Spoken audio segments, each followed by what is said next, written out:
So I'm Jo Stanford. I head up the Healthcare Project and Change Association. It's fantastic to have you with us today.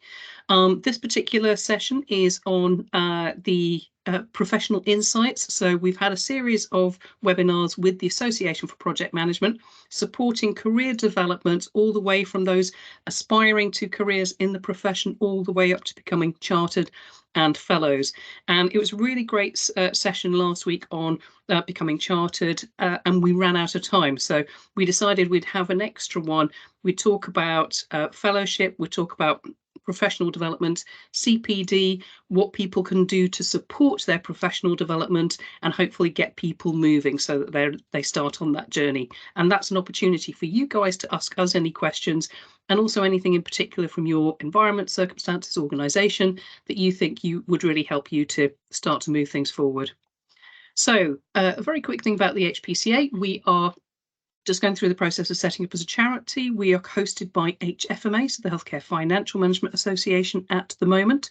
And we are here to support the project and change workforce across the healthcare sector to develop the skills necessary to support the system to deliver its services to all. And it's really important that we can support everybody as well. So it's not just project and change professionals, it's what skills does everybody need across the healthcare sector, because everybody gets involved. Part of our areas are around supporting workforce development, so looking at the workforce, how we support individuals and organisations, supporting the flow of people coming in, the pipeline into the profession, and also providing regional networks so that people can be involved wherever they are, connect with their counterparts, be able to collaborate and work together to share resources, learning, and work on joint things where they have, particularly under the new sort of ICS infrastructure, being able to work collaboratively on things that will support the whole system to develop. And we have, as an association, we've got lots of things that are supportive to individuals and organisations. So resources, education and training, the networks, events and conferences and webinars and things like this.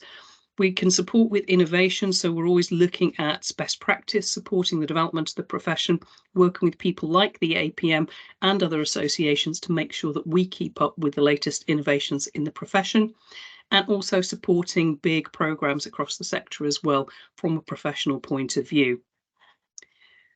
Part of our role is really to support capability development. It's about you as individuals, and it's about your organisations having the skills and abilities. So this is a model that's been developed for government, and it's agnostic of individual professions. So it's really one that will support all professions. And these are the different areas that we would be looking to both support the system to set up and also to embed and implement them. So you as project and change professionals have career pathways, opportunities, there's talent management, there's that real reason to stay in the healthcare sector to support your professional development, and also to help organisations to embed these things as well, so to attract and retain skilled workforce. We have an awful lot of resources, so if you aren't already registered with the HPCA, I know that Helen will be on the ball and have had that link in the chat. If you haven't registered yet, please do, because you will get access to all of the resources and the supports to those working in health and care. And then that's just the link to subscribe, but there'll be a link in the chat, so if you do it that way. So that's just a little bit of a background for anybody who is new to the group. And if you are new, do mention it in the chat, and we can welcome you into the group. So without further ado, what I will do is I'll invite our colleague Sophie from the APM to join us and to talk a little bit more about professional development, the fellowship, how we can support the profession, and options for you to get involved to support your CPD and professional development. And then we'll take it from there. Thank you, Sophie. Perfect. Thank you, Jo, and good afternoon, everybody. Thanks for joining us today. I'm just going to quickly share my screen and pull up the presentation. I've only got a few slides, thankfully, so we can keep it nice and conversational, but wanted to go through in a bit more detail as Jo's just said, the CPD opportunities and the fellowship details as well. So obviously, as an education charity, the APM are very active in lots of different aspects of building a community around project management and for project professionals, and our 13 branches around the country are a big part of that. We have a very enthusiastic, passionate community of volunteers that head up each of those branches, and there will be one near you. So that's a really great way of connecting with people on the grassroots basis in your area. And obviously, as a pan-sector organisation, they're going to be individuals from all different types of industries as well. So not just within your organisation, but a wider community of project professionals. So I'd really encourage you to look at which branch is near you. And there's no limit to the number of branches that you can request to hear from. So if there's one that's near your workplace and one that's near your home address, for example, that would be perfectly fine, particularly when there are those activities going on in terms of their events that will be hosted in person a lot of the time now, thankfully, returning to in-person events, and they're normally of an evening. So if it's close to your home address, for example, that would be an obvious one to start with. The amount of commitment that you're looking to reach out to them is completely up to you. It might be that you simply want to hear about the events that they are hosting so that you can attend if you wish to, or you could start volunteering within those branches and perhaps become a member of the board, perhaps look to head up that board. The commitment is entirely up to you, so please don't feel that you're going to be committing a great deal of time by reaching out to those branches. It is entirely in your hands as to what works best for you. The branch activities will also be listed on our events page, so it's worth looking through that events page on the main APM website so you're aware of other activities around the country that are going on, because sometimes they are recorded, so you might be able to attend them or attend them virtually rather, or catch up on the recording. So worth being aware of what's going on up and down the country as well through that events page section. The other option, which you can do as well if you wish, is to reach out to a specific interest group that perhaps is relevant to what you're doing, or perhaps in an area that you would like to further develop. So again, that involvement could be in a learning phase that you want to understand more of that particular topic, or it could be that actually this is your area of expertise and you're really keen to share. And as a community, it's the giving and the taking that's important. So we're really keen to hear and encourage those to get involved both ways. So if it's a suitable platform potentially for you to share lessons learned or activities that you've been involved in, please do consider that as well. Our next big conference actually for APM is our Women in Project Management, which initiated by our Women in Project SIG, as we refer to them, has now grown quite significantly and is one of our flagship events. So that's going to be hosted in September in London. So, for example, those are the types of things that your specific interest groups will be heading up, and they're not regional, so they will be up and down the country. And again, quite often there is a virtual option too for those. So again, you can reach out to as many of those specific interest groups as you wish through the community page on the website. So that's one way of volunteering your time, but it's also another way of gaining some continuous professional development hours. This slide just gives you a list there of the areas in the country where those branches are located. So hopefully there's one near you. And again, like I said, it will be through the events page that you'll be able to see what they're hosting coming up in the next few months. A list there for you of the topics within the specific interest groups. So there's about 14, I believe, at the moment. And I'm sure that there'll be something that piques your interest. So please do just reach out to them through the website. I think it's a connect with type of button on the web page so that you can contact that particular group's inbox. And going back to the CPD, as a corporate partner, there will be a Excel tracker sheet for you to use through the tools within the corporate hub. And it's really good practice to get in the habit of tracking your CPD, particularly if you have got an eye on Chartership. You require 35 hours of CPD in any 1 year for Chartership and to maintain Chartership. So, it's easily accrued over 12 months, but sometimes not easily tracked. So there's a really handy document there just to get you in the habit of doing that. And CPD can take all different forms. So it doesn't have to have been a conference that you've attended. It could be a research piece that you've read, or any of the other numerous different formats available through the APM's website, or individual membership, depending on what you have. There's a screenshot here of what it looks like for My CPD, which is a tool for individual APM members, where it will actually log those hours for you and those activities for you, and you can flag different resources that may be of interest in your future planning of your CPD. So really helpful. We have a great deal of members that find this particularly useful to help collate those hours spent. So just to bring your awareness to that. And the competence framework tool is a really useful guide as to where you might want to focus your CPD as well, so for that awareness piece.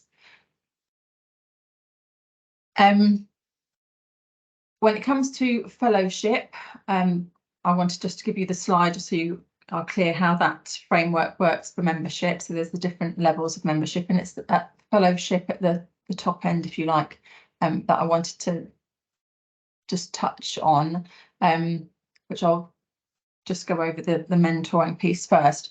You do need to be a fully paying APM member, so associate level up, in order to have access to the networking opportunities through the membership. And this is particularly important if you are looking to gain a mentor or become a mentor, mentee or mentor. So it's within this area on your individual membership that you need to check that your comms preferences are positive and that you are happy to hear from others, because they cannot respond to your requests if your comms preferences are not positive, and they're not automatically set to positive. So just to really highlight that detail if you are already a member.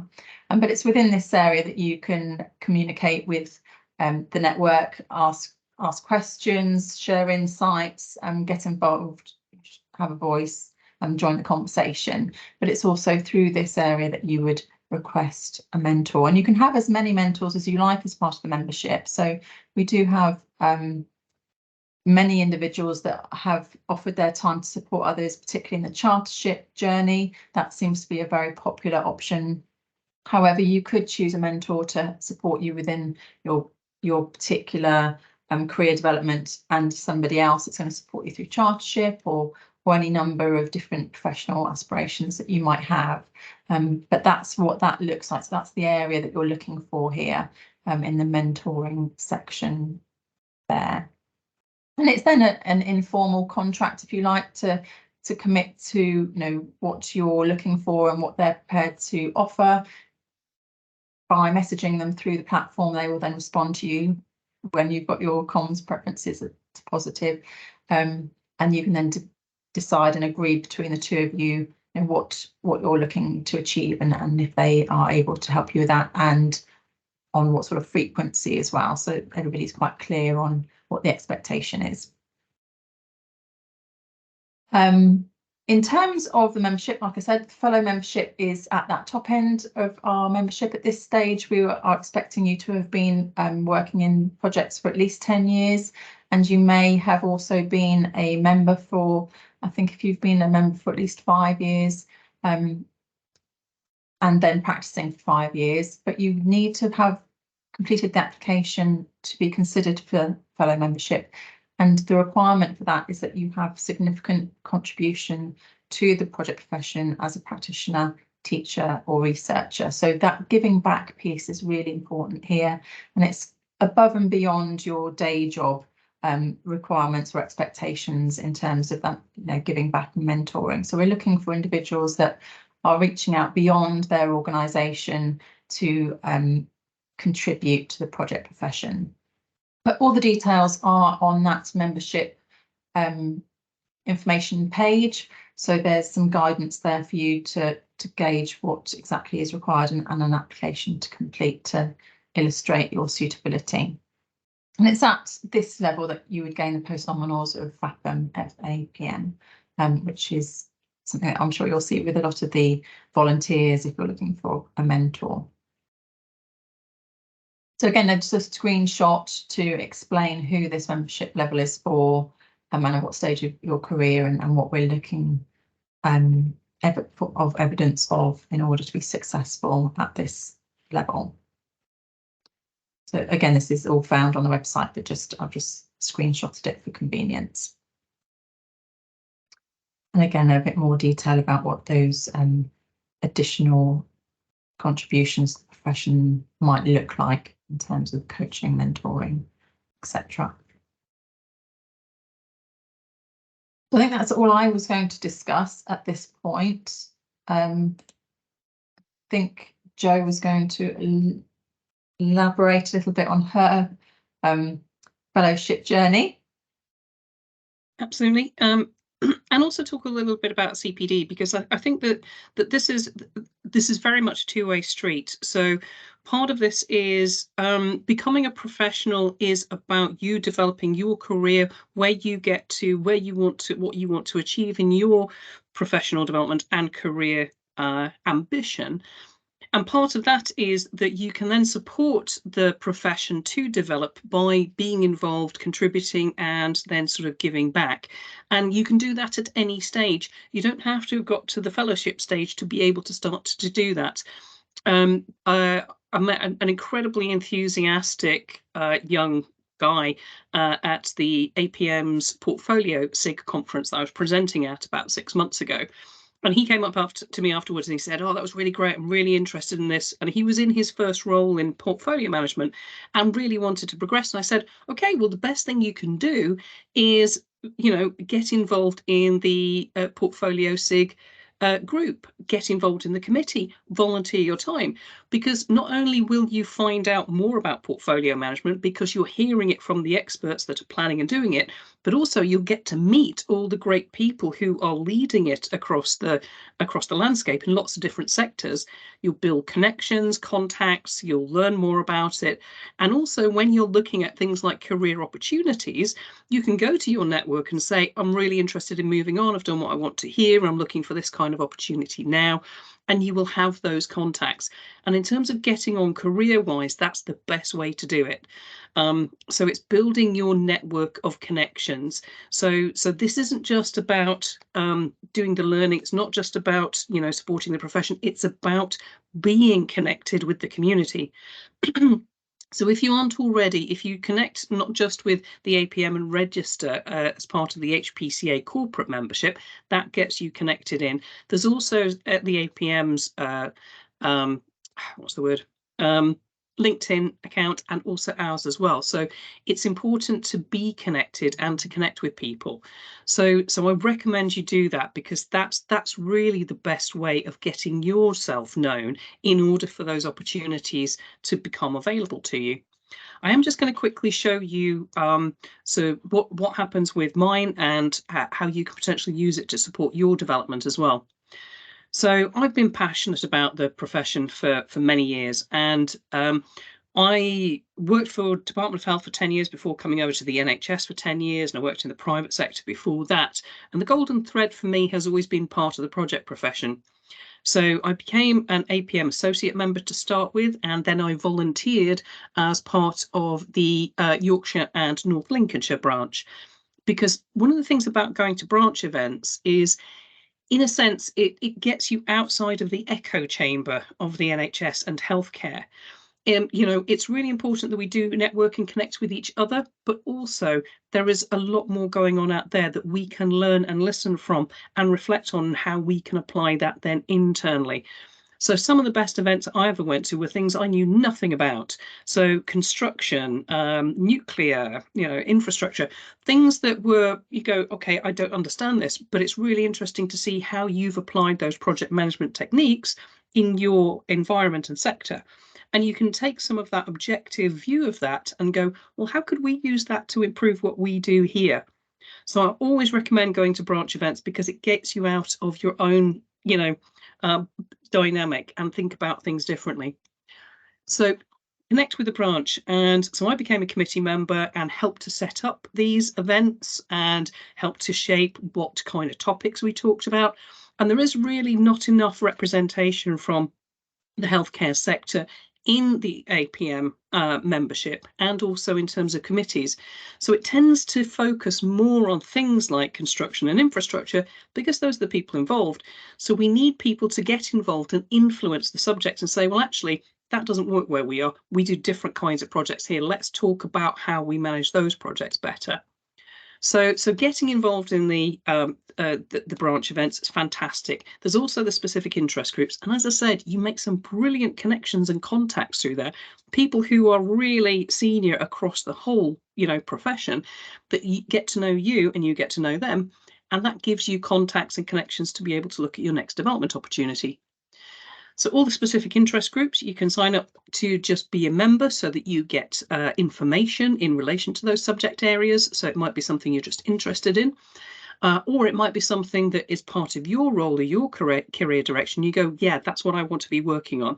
And therefore working with the community and the networks to help to develop that, you can bring that learning in and help to share the learning from this sector as well. Very valuable inputs there. The other bit then is how you use that engagement to support you with your professional development. So I mentioned about the CPD, and there is the APM's sort of competency framework. We have an NHS version that brings in a lot more change management, but it still contains the APM framework content. So if you complete ours, you're completing the APM one as well, but you can use this as a reference point to develop your competencies if you're wanting to go to Chartership and become a chartered professional. So I'll just quickly show you what it looks like from my point of view. Now, I'm obviously a full member. I'm also a fellow of the APM because having been involved in the branches and the specific interest groups, I then started to be invited to be involved in things like, there's the next review of the body of knowledge. And we did, I contributed to some research on a thing called the Golden Thread, which was about what's happening in different sectors and with the profession. And all of those kinds of things that I was interested in and got involved with helped me then shape the application for myself to become a fellow. And again, it's about saying, I'm not just a professional, I'm also contributing to the development of the profession and supporting the profession to develop. And we need more of that within the healthcare sector so that we've got those people who are at an expert level that can share and their knowledge and learning, but also get involved in things like research and development. That's an area I would love to see really starting to take off. Research around project delivery in the healthcare sector. How do we do it better? How do we look at the evidence and the data out there and improve on it? So part of it's about planning your development. What do you need to do next? What's your next level of career development? Do you have gaps that you want to plug in terms of building knowledge and experience? Part of that's about identifying those gaps from the competency framework. Identifying what actions or activities you want to do in order to build that knowledge and skill. And it's not necessarily just, say, a course or training. It could be shadowing. It could be working on a particular area. You might have experience of a particular area that you want. But you can use that to set your objectives, your personal development objectives with your line manager to say, actually, I would be better at my job if I develop skills in these areas. And can we plan that in? And then what you do is you then capture that through your CPD log. This is mine. It tells you a bit about me and at what level I'm at, and also what I've recorded so far. It gives you then links to the capability framework. And within that CPD log, if I go back to it, I can set some objectives for myself within here. It's loading up. Capture that. So development goals, they're linked to the capability framework, and I have set up a set of goals for my development for this year and things that I want to work on. And you can create goals that suit you and your area of development. And then when you log your CPD activity, you set it up and then you link it to that particular development goal and say, well, actually, it's to do with coaching and mentoring others to support their professional and technical development. So as an example of that, I've just had a request come through from Antonia's wonderful talent time banking program, where we can offer support to individuals with their professional development. So I can log that meeting that I have to say, well, I've supported this many people with this many hours of coaching and mentoring, and that is me providing support to them, and that's activity I can register. So if you haven't been involved in the talent time banking, Helen, God love her, she's already put that link in the chat. We've had a separate session on this and can send you some information about it. But it's an opportunity not just for you to develop yourself by asking others for coaching and mentoring and learning and development, but also things that you can offer them as well. So it's giving it back. So that's a fantastic opportunity. So that was really just an option to show you what that would look like if you were registered as an individual member. But as a kind of community member registered, you can actually do it manually. So you don't have to be a full member in order to be able to access it. You can actually just download a template from the APM website, and that will then provide you with an opportunity to capture and log your CPD.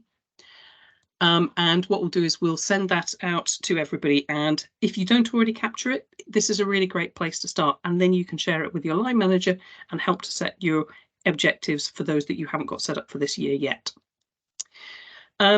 I don't want to spend too much time on that because I want Helen to provide us with some examples from her experience as well, and to talk a little bit about what she does to develop her professional development. So Helen, can I transfer that over to you, and you can give us some examples, and then we'll take questions, and we'll get you to tell us what you're doing or what you would like to do as a member of the group. So Helen, just want to introduce yourself and say what you do and how you go about doing it. Yep, thanks, Joe. Hi, everybody. I'm Helen Donaghy. I work at NHS Business Services Authority as a portfolio delivery lead. So my role is responsible for looking after our project and programme management community.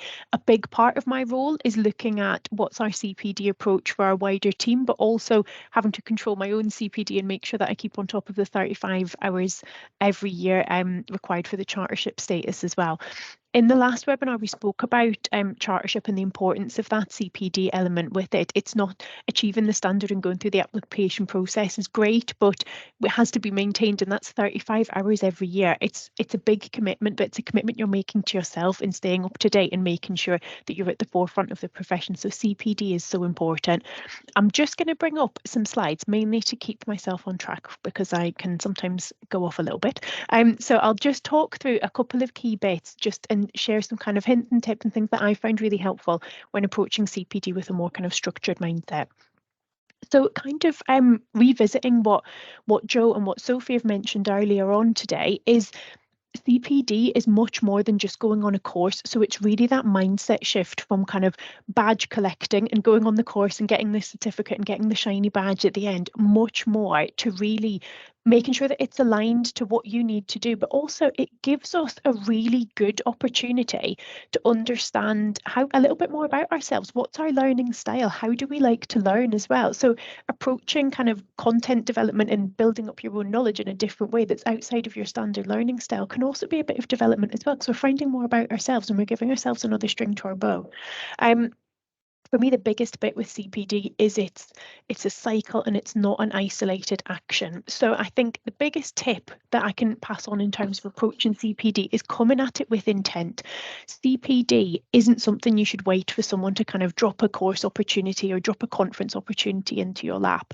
It's very much about knowing what you want to improve on and what's really important for you as an individual in your profession. What areas do you want to strengthen? What areas do you really want to cement your knowledge? And what areas can you use to give back to either entry-level professionals or to the wider community at a higher level? So really think about that when we're approaching CPD. The first bit is planning it. So everything Joe mentioned about using the competency matrix on the APM website and from your own organisations as well, using that to understand where your gaps are, but corroborate that with feedback. I always ask for feedback after delivering projects or delivering any sessions. We'll always kind of reach out to stakeholders, and being brave with that, reach out to stakeholders who you think might give you a bit of an awkward response, or who might give you something that you maybe are not that keen on hearing, but that's where we really get that insight into ourselves. So encourage you at this planning stage for CPD to involve other stakeholders' feedback on yourself and your performance in that stage. Really important to help us, again, understand ourselves a little bit better and think about how we can improve and strengthen our approach going forwards. Planning CPD is really important. I've kind of mentioned about moving away from kind of formal structured courses as the only means of CPD. There is so much out there that's freely available. There's lots of podcasts out there. APM have a podcast as well, where there's some really interesting discussions on kind of elements with project management. It might take kind of 20-30 minutes out of your day listening to it whilst you're having a bit of a break or whilst you're on your lunch. Listening to it's great, but then what's the next step with that? So really encourage you to think about what free CPD is out there. There are a lot of webinars, again, on APM's website and in other kind of project management disciplines and organisations. There's lots recorded on YouTube. Have a look. There's so much variety out there. And again, challenge yourself. Think about engaging with content in a different way to kind of stretch your learning style and find out a bit more about yourself. And again, kind of understand yourself better by approaching CPD in a more structured way.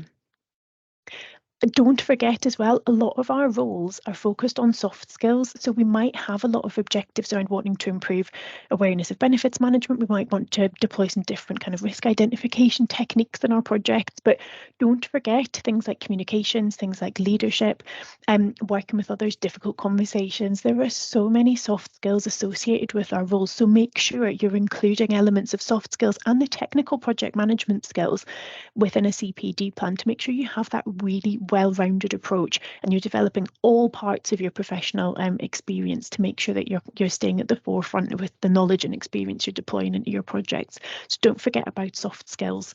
It can be very easy to kind of go straight down more specific targeted technical routes, but soft skills are really important for our profession. The second stage in CPD is actually doing it. That's the kind of the smallest bit really of this, but in some cases the most difficult. How many times have we signed up to go to a webinar to find something else has come in on the day and we've prioritised that? Making sure that you set aside the time to commit to your CPD is really, really important. Find a time that works for you, whether that's like a recurring block of time every month or so that you can kind of set aside, dedicated, kind of reflect on what you've done and kind of capture those statements. That's great. Or whether it's little bits here and there as it crops up, whatever works for you and whatever works with all of your diary commitments is so important. It's making it happen is the hardest step. So trying to once you've booked it in, try and protect that time for yourself. Tell somebody, often when I've told somebody, oh, I'm going to go to this webinar and I've told them why I want to do it.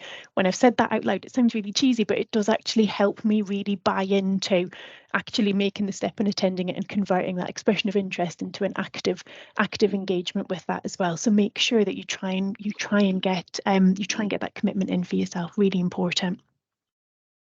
And finally, the last part of approaching CPD with a bit of intent is about review. So Joe showed the CPD log structure from APM there, and there's a section at the end for the reflective statement. So going through the activity is great, but so what? What did you learn from that?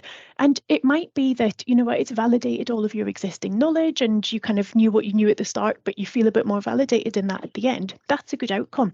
You might have learned something brand new, and that's a great outcome as well. So take the time after each CPD event, whether that's going on a course, whether that's having a mentoring conversation, or whether that's delivering content to your wider community.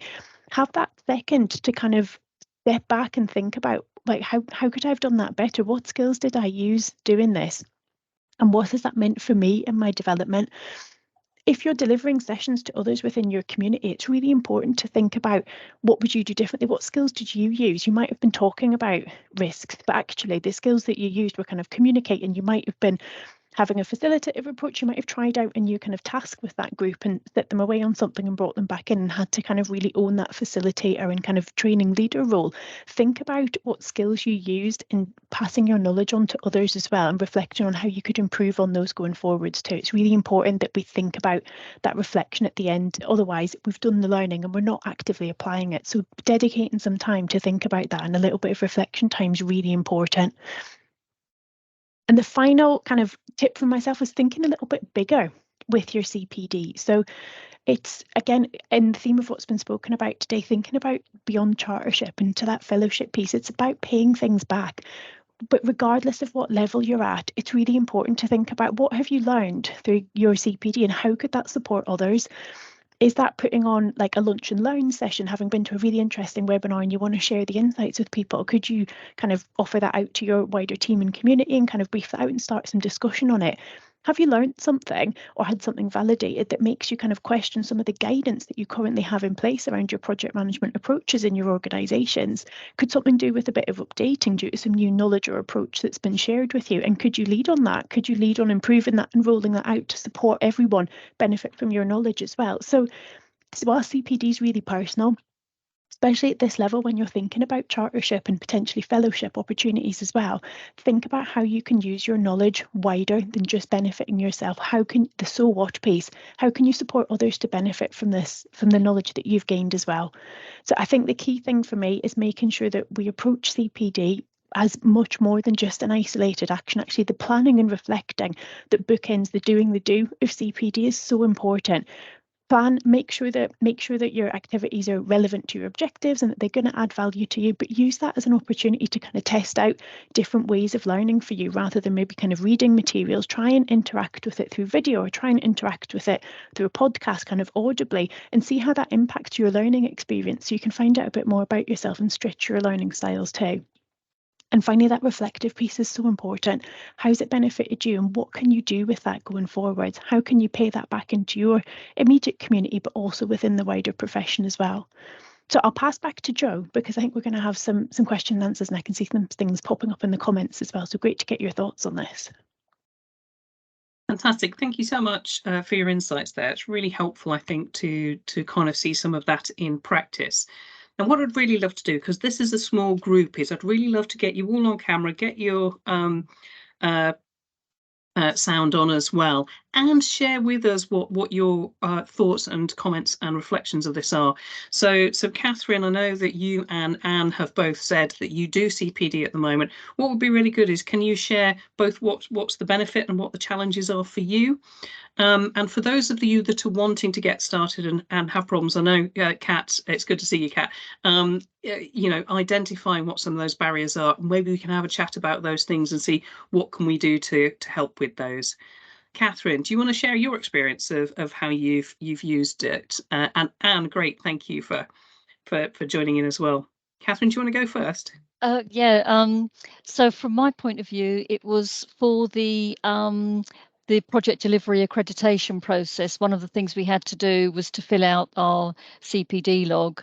And I think to start off with, I thought, I'm not really sure I've got 35 hours, but it was when I went through my diary and looked through everything I had actually done, whether it was listening to sessions like this or some of the government sessions, the NHS Project Futures, those Compass events, because they were quite good because they were big blocks of 7 hours or whatever. I actually found I had way over the 35 hours, you know. So I think if you're in that discipline of when you see an interesting webinar pop through on an email, just making the time to put that in your diary, especially because often they're around lunchtime as well, so that's quite good. Yes. So I think for me, it's having that discipline and just, you know, when you see things that look interesting, make the time to attend them. So I think that was good. And also the discipline of when you do attend something, making sure you take a few notes about the event and you know, that reflection part, making sure that you note down what you learnt from it. That was important. Excellent. Yep, great advice. Anne, thank you for joining. And yes, You're welcome. tell us your thoughts on it. Yeah, well, it's very similar actually. I work for Catherine, so we've just gone through the accreditation process. So I've maintained a spreadsheet, and as Catherine said, sort of, it's not just about the formal training. There was some of that in there, but a lot about the, the sort of lunchtime, the lunch and learns, webinars. Just make a note of them, as you say. Take some notes, just understand what you've learned, reflect how you can use that in your daily job, and that's been useful for me. Yeah, no, absolutely. Pat, are you there? Are you happy to share? Because you put some comments in the chat about the challenges. Do you want to just kind of reflect on that? And because I suspect others struggle in the same way.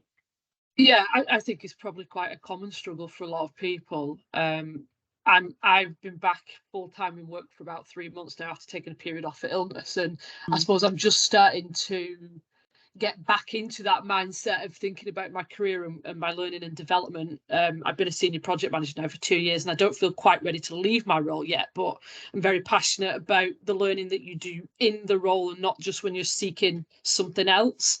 And time's just a huge pressure, and I think that'll be common across the NHS.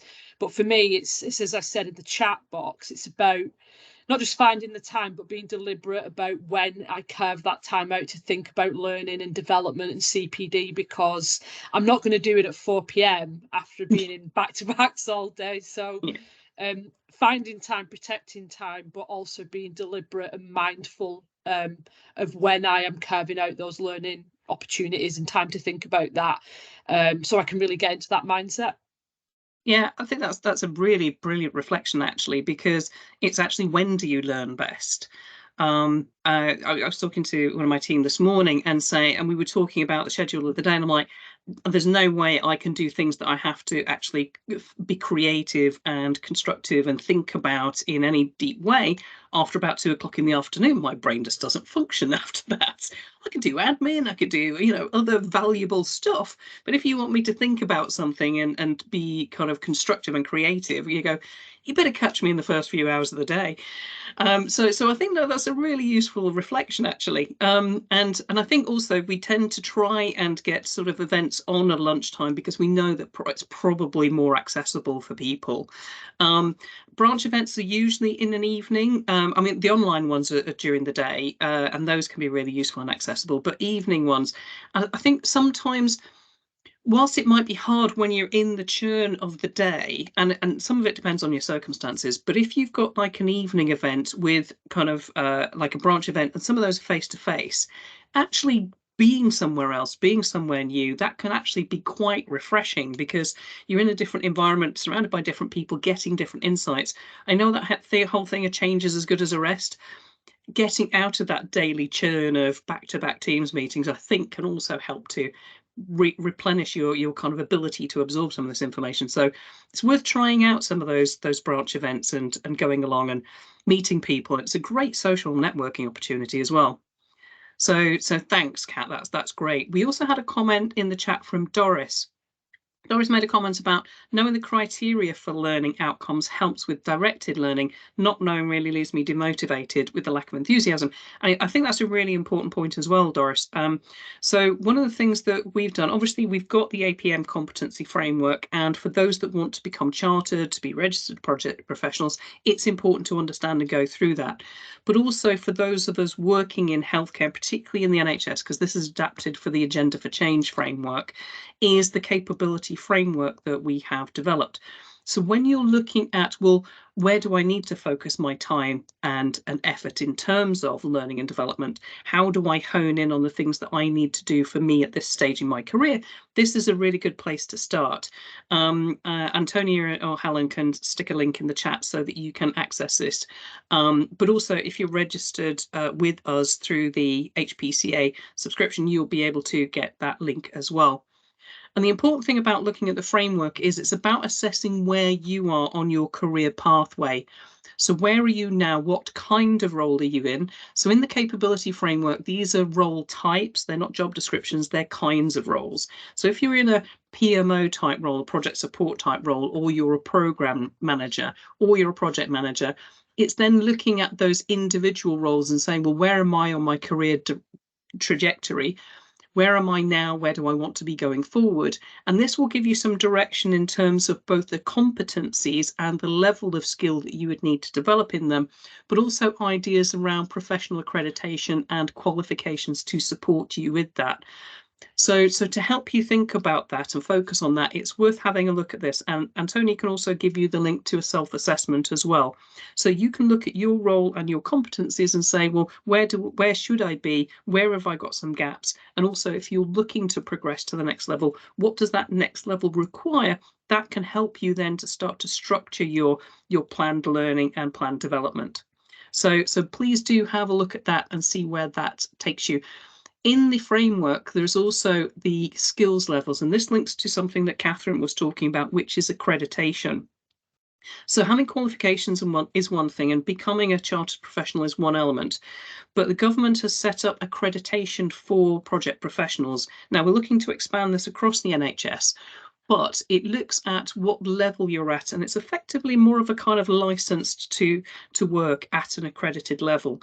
So you can, depending on where you're at in terms of your career journey, apply to be accredited. So you could be accredited at foundation, practitioner, senior practitioner, and master practitioner level. And that's then supports that professional development across the health and care sector, and that's something we're going to be building on. So thank you for those that have contributed. I'm mindful that we've sort of run out of time here.